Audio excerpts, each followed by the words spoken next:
Musabaqah Qiraatil Kutub Internasional pertama digelar di Pondok Pesantren Asadiyah, Kabupaten Wajo, Sulawesi Selatan. Ajang bertaraf dunia ini diikuti oleh 10 negara di antaranya Myanmar, Malaysia, Brunei Darussalam, Kamboja, Timor Leste, Vietnam hingga Thailand. Menteri Agama Republik Indonesia Nasaruddin Umar yang membuka acara ini berharap kegiatan ini melahirkan ulama muda yang mampu memahami dan mengembangkan hasanah Kitab Kuning. Di Musabaqah Qiraatil Kutub Internasional ini juga tampil kelompok orkestra yang beranggotakan para hijabers. Orkestra pertama di Indonesia ini memukau pengunjung. Inovasi ini lahir berkat inisiasi Pondok Pesantren Al-Ikhlas Ujung.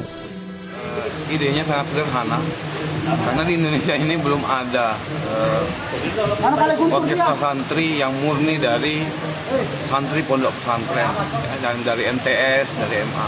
Yang kedua, kenapa perempuan? Karena di Indonesia juga belum ada orkestra hijabers. Nah, mereka semua adalah hijabers, dan secara data, kalau nggak di Mesir, itu di Turki, ada orkestra hijabers pertama di dunia. Sekarang kami memiliki orkestra hijabers kedua di dunia dan pertama di Indonesia.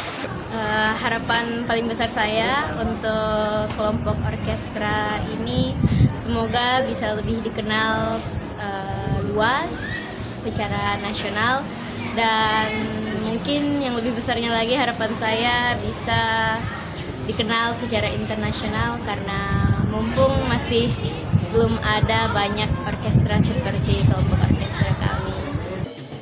Selain tingkat internasional, digelar juga Musabaqah Qiraatil Kutub Nasional ke-8 yang menghadirkan peserta dari 38 provinsi di seluruh Indonesia.